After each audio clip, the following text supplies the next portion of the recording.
Nananawa na ba kayo sa mga beach sa LU? Para maiba naman po swak ngayong Pasko ang Mala Wonderland at libreng Christmas pasyalan sa kanilang Kapitolyo. Alamin po natin sa frontline ng report ni Rainiel Pawid.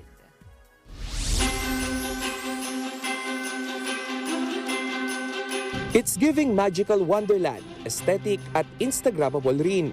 Ganyan lang naman ang pakulo sa Kapitolyo ng La Union ngayong Christmas season. Balot ng mahiganting butterfly decor ang kanilang community Christmas tree. Agaw eksena rin ang Wonderland Tunnel kung saan sasalubungin ka ng mga life-size fairy. Kaya naman ang harap ng Kapitolyo, instant pasyalan para sa mga bata at young at hearts. The feeling is so magical. Damang-dama nyo na po talaga yung Pasko dito sa La Union. Mabulaklak po, tas makulay. It's giving fairy. Napakaganda po ng theme niya na fairy tale ngayon.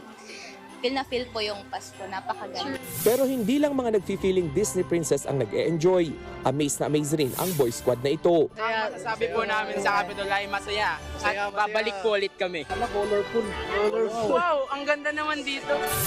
Bukod dyan, agaw pansin din ang flower garden na ito. Andyan po ang ating provincial flower, ang Bougainvillea Garden na highlight ng Pasko sa Kapitolyo ngayong taon, na sinasabi po ng karamihan mukha pong tulips. Ang mas extra fantastic, libre sa lahat ang Christmas pasyalan na ito sa La Union. Gabi-gabing bukas ang light and magical display mula alas 6 hanggang alas 10 ng gabi.